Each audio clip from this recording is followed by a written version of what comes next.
خوشبختی من در اون که من در زمان واقعا پیشرفت شوروی جوان بودم.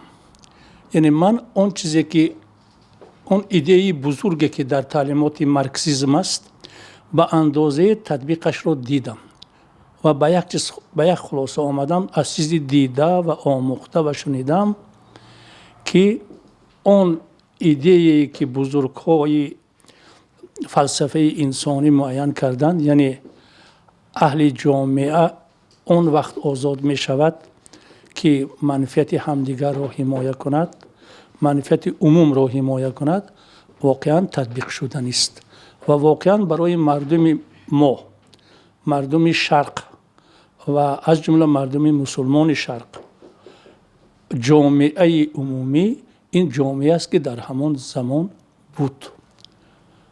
هرگاه که از اون بهترش رو دیدیم و شنیدیم، بعد گفته میتوانم که از اون بهترش هم بوده است، ولی الحال این را گفته نمیتوانم. برای من زمان دوره جوانیم بهترین زمان تأمین آزادی انسان بود.